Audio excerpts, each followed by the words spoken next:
એ સમજતો જ નહીં, યુપી વાળાનું જ સમજે છે, આપણું ગુજરાતી લોકોનું માનતો જ નહીં. ચલો બોર્ડ કરજો, બસ બસ અહીંયા દે. F ધ્યાન અહીંયા, F tends n to z. F of x is equal to find domain, codomain, range. ગુજરાતીમાં પ્રદેશ શોધો, ગપ્પા ના મારો, સપ્રદેશ શોધો અને વિસ્તાર શોધો. ઠોક ઠોક કરો તો જે ચલો ભાઈ, પ્રદેશ, સપ્રદેશ અને વિસ્તાર. હવે ધ્યાનથી સાંભળજો. ડોમેન નો મતલબ કે આ x ની જગ્યાએ વેલ્યુ જે મૂકવાની એ શેમાંથી લેવાની. ડોમેન નો મતલબ કે આ x ની જગ્યાએ જે વેલ્યુ મૂકવાની એ શેમાંથી લેવાની, એ આ પહેલું હોય ને એમાંથી લેવાની. એટલે આ તમારો ડોમેન ઓફ f છે. શું બોલ્યો, સાંભળ્યું? Domain of f. આ લખું છું, પછી ક્યાંય લખવાનું નથી, ખાલી બોલવાનું છે. ડોમેન ઓફ f બંને મીડિયમમાં, જેને શોર્ટમાં આવી રીતે લખાય. ડોમેન ઓફ f જે પહેલું હોય પેપરમાં એ ડોમેન છે.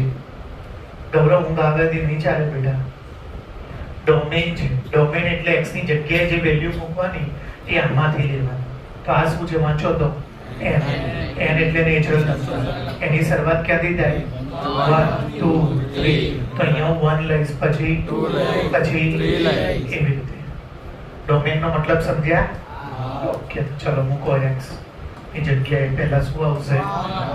તો 1 + 3 f of 2 + 3 f of 3 + 3. આજે f of x લાયા ને તમે, f of x એને શું કહેવાય?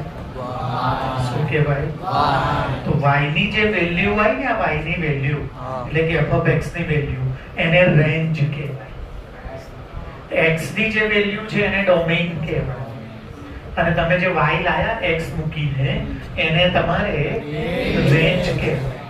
ગુજરાતીમાં x ની વેલ્યુ પ્રદેશ છે અને y ની વેલ્યુ, તો લખો રેન્જ ઓફ f. કેટલી એ રેન્જ બોલો તો? 4 પછી 6 ડેશ ડેશ ડેશ. ક્યાં સુધી જશે આ? ઓકે, હવે આને શું કહેવાય? n - 1 2 3. આમાં જવાબમાં શું આવ્યું જુઓ તો. જવાબમાં શું આવ્યું? નોર્મલ રીતે ના બેસતા હોય, એકદમ બરોબર ધ્યાન રાખજો, કશું નોર્મલ નથી. જવાબમાં શું આવ્યું? 4 થી લઈને શું ના આવ્યું? 1 ના આવ્યા. તો મારી રેન્જ શું કહેવાય? આખો n. પણ 1 2 અને 3 એટલે એને માઈનસ કરી દીધું. તો આ રેન્જ છે કે આ રેન્જ છે? કેટલીક વાર ઓપ્શનમાં આપ્યું હશે, કેટલીક વાર ઓપ્શનમાં. આ શું કહે છે કે n આખો, પણ ખાલી 1 2 3. તો ક્યાંથી લેવાના? 4 થી લઈને. તો ડોમેન એટલે શું? x ની વેલ્યુ, અને રેન્જ એટલે x ની અલગ અલગ વેલ્યુ તમારે આમાં અને y ની વેલ્યુ શોધવાની. તો ચલો x ની વેલ્યુ કેટલી લીધી મેં જુઓ તો? શેમાંથી લેવાની છે? તો 1. તો 1 લીધું તો શું આવશે? 4. 2 લીધું તો 0 ના લેવાય? 0 તો લો, 0 કેમ ના લેવાય? એક્ઝેક્ટલી. તો ડોમેન એટલે કોની વેલ્યુ? એ આમાંથી લેવાની, પહેલામાંથી. તો લખો ડોમેન કેટલો છે બોલો? ડોમેન ઓફ f બરાબર. હવે શું બચ્યું જુઓ તો? કોડોમેન એટલે આ. એવું નહીં જે પેપરમાં હોય છે થોડી હશે. કોડોમેન એટલે આ. એનું કામ શું સાંભળજો. તમે જે રેન્જ લાયા ને, તમે જે રેન્જ એ આની અંદર કમ્પલસરી હોવી જોઈએ, તો જ દાખલો સાચો. તમે જે range, your range of function must be the subset of codomain of function. તમારી દાખલાનો વિસ્તાર તમારા દાખલાના સપ્રદેશમાં હોવો જોઈએ. જો રેન્જ કઈ છે? 4 5 6. એ આમાં છે જુઓ તો. આ 4 5 6 આમાં છે, તો દાખલો સાચો. તો લખાવો શું આવશે બોલો તો? કોડોમેન f is equal to z. પહેલો નોર્મલ દાખલો શીખવાડ્યો. ધીરે ધીરે એવું લેવલ આવશે ને, અને આમાં કેટલાય દાખલા બુકની બહારના સોલ્વ કરવાના છે. ઇનફેક્ટ આ ચેપ્ટરનો જે સૌથી ઇમ્પોર્ટન્ટ મેથડ છે એ જ આખી બુકમાં ક્યાંય નહીં આપી. હવેથી દરેક ચેપ્ટરમાં બી હજારો વસ્તુ શીખવાડીશ જે બુકમાં ના હોય ડાયરેક્ટ પેપરમાં આવશે. યુનિક સ્કૂલ બોર્ડના બરોબર. ફરી એકવાર અને વંચાઈ કેવી રીતે કોઈએ વચ્ચે બોલવું નહીં. ડાઉટ હોય તો બીજી વાર બોલીશ, પછી તમે કહેશો તો ડિલીટ મારી ત્રીજી વાર બે શીખવાડીશ. F tense N to Z. Gujarati મીડિયમમાં બી સેમ વર્ડ, ઇંગ્લિશ મીડિયમમાં પણ. Question will not be read in different way. બંને મીડિયમમાં એક જ રીતે. f of x is equal to find પ્રદેશ, સપ્રદેશ, વિસ્તાર. ચાલો પહેલું આ શું કહેવાય? શું કહેવાય આને? ડોમેન. એ ડોમેન શું બતાવે કે આ x ની જગ્યાએ જે મૂકવાનું છે એ આમાંથી મૂકવાનું. ચલો આને શું કહેવાય? એ શું બતાવે કે તમે x ની વેલ્યુ મૂકીને અલગ અલગ જે y લાવો એ y નો જે જવાબ હોય એટલે કે તમારી રેન્જ એ હંમેશા આની અંદર હોવી જોઈએ. તો સાચું ને તો રામ નામ સત્ય. તો સમજવાનું એ ફંક્શન છે જ નહીં અથવા તમે ભૂલ કરી. બે જ કેસ હોય, કાં તો તમે લોચો માર્યો છે એટલે જ આમાં નહીં આવતો, અને તમે જોઈ લો કે તમે કોઈ જ ભૂલ ના કરી તો બી આ જો આની અંદર ના આવે તો લખવાનું this type of function is not possible. Function ના હોય તો એની રેન્જ કેતી. બરોબર. તમે દાઉદ ઇબ્રાહિમને પકડીને ફાંસી કેમ નહીં આપી દેતા? મસ્તીમાં નાનું સિરિયસલી પૂછું છું. બોલ બેટા જોરથી. કોઈ કે છે પાકિસ્તાનમાં છે, કોઈ કે દુબઈમાં છે, અને બેમાંથી મારી વાત સાંભળો. આપણે સાચું ખોટું ભગવાન જાણે. આ તો હું તમને પેપરમાં જે લખે છે તો આપણે દાઉદ ઇબ્રાહિમને પકડીને ફાંસી કેમ નહીં આપી શકતા? બીકોઝ એ આપણા ડોમેનમાં નથી, એ આપણી રેન્જમાં નથી, ત્યાં આપણા બાપના કાયદા, કેમ કે એ ડોમેનમાં નથી. આપણે મેહુલ ચોકસી આ બધાને કેમ એન્ટીગુઆથી પકડીને અહીંયા ના લઈ શકતા? કેમ કે એ ડોમેનમાં નથી. ક્લિયર? એ આપણા ડોમેનમાં અથવા તો આપણી રેન્જમાં હોવા જોઈએ તો જ આપણા નિયમ એના ઉપર. આપણે અહીંયા ઇન્ડિયા આવે તરત એરપોર્ટ ઉપર ધરપકડ થઈ જશે. એ ચારમાંથી કોઈ બી આવે અને પછી એને જે સજા થાય એ થાય, પણ એ આપણા ડોમેનમાં હોવી જોઈએ. હવે તમે જુઓ આ એન્ટીગુઆ જેવા દેશમાં કેમ છુપાઈ ગયા છે? કેમ કે તમને ખબર છે એક દેશની પોલીસ બીજા દેશને ત્યારે જ સબમિટ કરે એ વ્યક્તિને જ્યારે એ દેશ સાથે આપણી ટ્રીટી હોય. શું હોય? ટ્રીટી એટલે સંધિ. તમારી જો એ દેશ સાથે ટ્રીટી ના હોય તો એ દેશમાં એને કોઈ ગુનો નહીં કર્યો એટલે એની પોલીસ પકડી તમને નહીં સોંપે. એવી રીતે ફરી શકે કારમાં, જ્યાં જવું ત્યાં જઈ શકે. પણ જો ફ્યુચરમાં એવું બને કે ઇન્ડિયા અને એન્ટીગુઆની ટ્રીટી થાય પછી એને એન્ટીગુઆ તાત્કાલિક છોડીને બીજા દેશમાં ભાગવું પડશે. કેમ કે ઇન્ડિયા અને એન્ટીગુઆની ટ્રીટી થઈ ગઈ, સંધિ થઈ ગઈ, અને બંને ડોક્યુમેન્ટ ઉપર સિગ્નેચર કરી કે અમારા ગુનેગારને તમે પકડી શકો, તમારા ગુનેગારને અમે પકડી શકીએ, એટલે એકબીજાની રેન્જમાં જઈ શકે. તો એ તરત નીરવ ચોકસી ને મેહુલ બધા જ્યાં ભાગી ગયા છે એ બધાને પકડીને ઇન્ડિયા લઈ દેશે. સમજી ગયા? તો એ એવા લોકો એવા ડોમેનમાં જતા રહે, એવી રેન્જમાં જતા રહે જે આપણામાં ના હોય. ભાગી જાય આપણે રેન્જની બહાર, આપણા ડોમેનની બહાર, આપણા પ્રદેશની બહાર. આ બાજુ કાશ્મીરની બહાર જતા રહે, આ બાજુ કન્યાકુમારીની બહાર, એટલે ઇન્ડિયાના કાયદા લાગુ ના પડે. પછી જો એને ઇન્ડિયાની સજા આપી હોય તો ઇન્ડિયાના ડોમેનમાં એને લાગુ પડે. 12માં બહુ વાસ્ટ સબ્જેક્ટ છે. ક્લિયર? આખું સમજો છો તમે? તો કોઈ પણ ફંક્શન હોય એની કેટલી વસ્તુ હોય? પહેલું ડોમેન એટલે શું? અહીંયા જે આપ્યું હોય એનું કામ શું? કે આ x ની જે વેલ્યુ ભરવાની કઈ ભરવાની આમાંથી. પછી x ની અલગ અલગ વેલ્યુ ભરશો એટલે તમને f of x એટલે કે એ y ની વેલ્યુ ને તમે રેન્જ ઓફ f એટલે રેન્જ કહો. રેન્જ. ક્લિયર કે નહીં? આ રેન્જ નું કામ શું? કઈ નહીં. જવાબ છે તમારો દાખલા. પણ આ રેન્જ હંમેશા કોડોમેનમાં હોવી જોઈએ તો જ દાખલો તો જ ફંક્શન પોસિબલ હોય. સપ્રદેશમાં હોવી જોઈએ. સબસેટ હોવો જોઈએ. સબસેટ નો મતલબ ખબર છે? નાના બધા મેમ્બર. આ બધું હમણાં પોતાની લેંગ્વેજમાં લખો. બોલો ડાઉટ? Very clear? સમજી ગયા? અલગ અલગ x ની વેલ્યુ મૂકી એટલે મને y ની. ચલો હવે આને આપણે લિસ્ટ મેથડમાં લખી દઈએ. કઈ મેથડમાં? યાદી રીત, લિસ્ટિંગ મેથડ. લિસ્ટિંગ મેથડ નું બીજું નામ શું છે? ટેબ્યુલર. ત્રીજું નામ તો રોસ્ટર મેથડમાં કેવી રીતે લખાય? ચલો x કેટલો છે જુઓ. જો x તમે અને y તો 1 અને x 1 મૂક્યો તો y 4. ચલો મૂકો. 2 મૂક્યો, ચાલુ રાખો. 3 મૂક્યો અને પછી શું કરી દઉં? ડેશ. એનો મતલબ કે આ તો શું થયા કરશે? હા, એનું લિસ્ટિંગ મેથડ આવડે કે ના આવડે? હવે પેપરમાં એવું પૂછશે, આ આપી દેશે હા, અને તમને કહેશે કે આનું ડોમેઇન લખો, અને તમને કહેશે આની રેન્જ લખો. તો યાદ રાખવાનું, પેપરમાં જ્યારે આવી રીતે બ્રેકેટમાં યાદીની રીતમાં, રોસ્ટર મેથડમાં, લિસ્ટિંગ મેથડમાં, તો આગળવાળા જે બધા છે ને એ શેમાં મૂકી દેવાના? મૂકો આગળવાળા કયા કયા છે એ બધા આવી ગયા એટલે આ શું બની ગયું? અને પાછળવાળા બધા શું બની જશે? કઈ આવશે? બોલો તો. એક જોયું આ રીતમાંથી આ રીતમાં લખાય ને, આ રીતમાંથી આજ પછી જે એક્સિયમ છે એ તમારો ડોમેઇન છે, અને જે વાયયામ છે એ રેન્જ છે. અને તમારી રેન્જ આ કોડોમેઇનમાં હોવી જોઈએ, સપ્રદેશમાં હોવી જોઈએ. તો દાખલો સાચો. કોઈ ડાઉટ? વેરી ક્લિયર છે? એકદમ પાક્કું? તો મારી રીતે ભણાવો ને આગળ. અલગ અલગ રેન્જ ગોતી આપણે. ધ્યાન આપજો. પહેલા નોર્મલ દાખલા લઈએ કે x/3 + 1 બરાબર આ અને y-2/3 બરાબર આ. કોની વેલ્યુ જોઈએ છે? ચલો મેથ્સ નો નિયમ છે 8મા 9માંથી. x ને x જોડે કમ્પેર કરવાનું.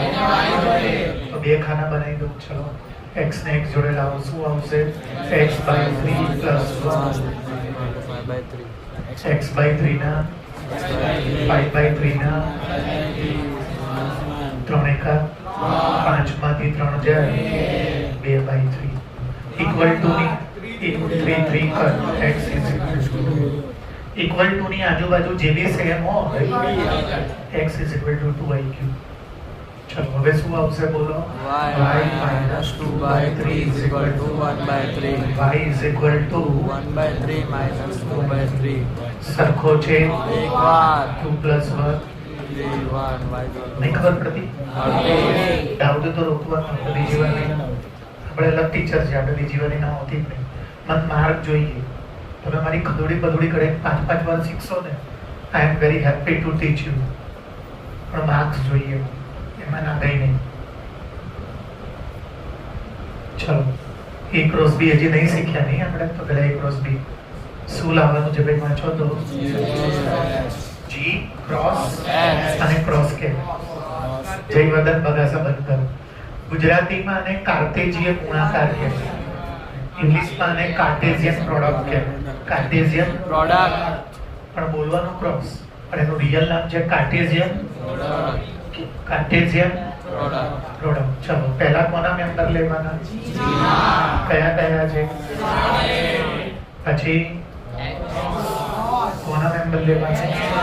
કયા કયા છે? કોમન લેવાનો ને, ऐसा कुछ होता है ना. 5 4 અને આમાં કેટલા છે? આમાં 2 3 આના 6 જવાબ આવવા જોઈએ. કરું છું, જવાબ લાવું છું. 7 ના લગન 7 5, 7 ના લગન 7 4, 7 ના લગન 7, 8 ના લગન 8 ના લગન 8 ના લગન બંધ થઈ ગયું. જીરો સેટ કરું કે આપણે? હવે મને શું જોઈએ છે? H × G. પહેલા કોના મેમ્બર? H ના મેમ્બર કેટલા કેટલા છે? 5 4 2. ક્રોસ કોના મેમ્બર? 7 અને 8. આમાં કેટલા છે? આમાં 3 2 6 બચ્ચા થશે. चलो बच्चे तो ही अच्छे पर इसके 6 हो गए. चलो 5 ના લગન પછી 5 ના લગન 4 ના લગન 4 ના લગન ચાલુ રાખો. 2 ના લગન અને 2 ના લગન. બોલો આપણે કે ના આપણે? આનો છોકરો લાંબો થયો, નાનો છોકરો પૂરો આમ જડ્યો ગયો આ જી ક્રોસ એચ અને આ શું છે ભાઈ જે પહેલી વાર શીખતા હોય જોઈ લેજો બહુ બધા એવા છે જેને આ બધું આવડે છે આગળ ચલાવી ડાઉટ હોય રોકજો ભાઈ આર્યન પાક્કું બેટા કે ધીમે ધીમે જવું ના ના રિયલી પૂછું છું હસો ને એકબીજા ઉપર બે છોડી દઉં છું નહીં આવડતા નહીં પહેલા લેવલ 1 ચલાવી દઉં પછી લેવલ 2 પર જાઉં છું શું કહે છે ભાઈ એ ક્રોસ ભાઈ બોલે એ એક સાથે બે ની સુવાગ્રામ થાય કટની કેવી રીતે થાય એક ને તો સુજલ ને કે ભાઈ થોડીક વાર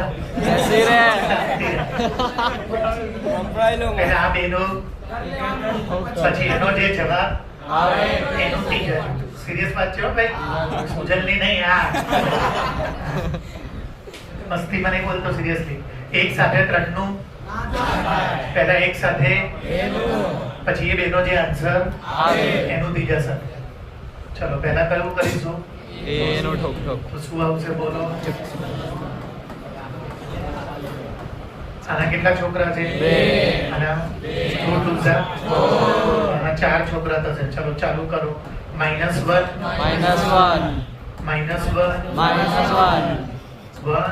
અને 1 થઈ ગયા 4 છોકરા બચ્ચે દો ही अच्छे પણ આના 4 કરે હજી પત્યું નથી હવે શું લાવવાનું છે ભાઈ A ક્રોસ ચલો આ બેનું રેડી છે ભાઈ આ ચારને અહીંયા મૂકી દેજો અને અહીંયા એ કોણ છે ભાઈ જોડે અને આ ચાર અહીંયા લાવો -1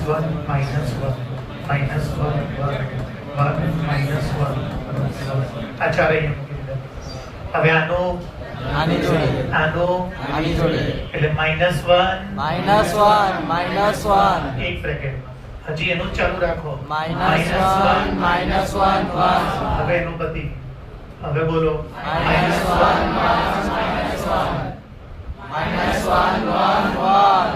ચલો 1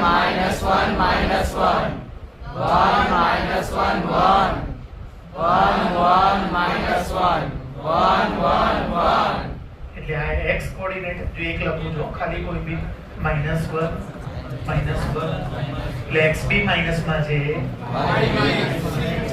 11 માંથી કેટલા ડાયમેન્શન થઈ જશે 3 z ડાયમેન્શન સેમિસ્ટર સુધી તો રેગ્યુલર આવવાનું ચાલુ થઈ જશે 10 માં સુધી ખાલી x અને y આ x અને y હવે 11 માંથી x y અને 3D આવવાનું ચાલુ થઈ જશે અને 12 માં તો લિટરલી 3D ના મેથ્સ ના ચેપ્ટર આવવાનું ચાલુ થઈ જશે ઓકે ઓકે પછી કરજો 3D મેથ્સ ક્લિયર કે નહીં યા ના બોલ સ્પેલિંગ શીખ પેલા યાનો તાર પપ્પાએ યામાં તો કેટલા કાંડ કર્યા બસ એક જ છે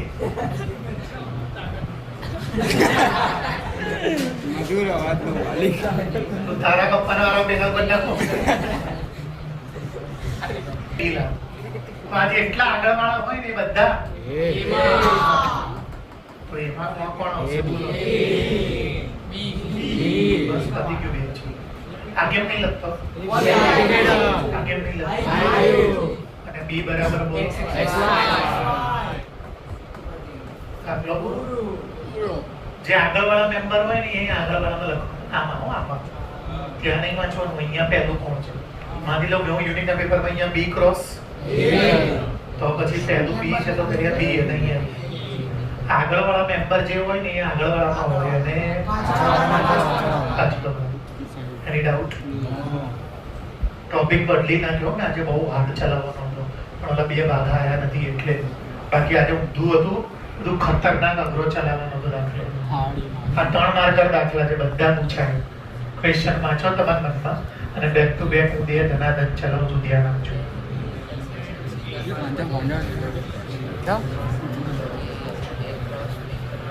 Happy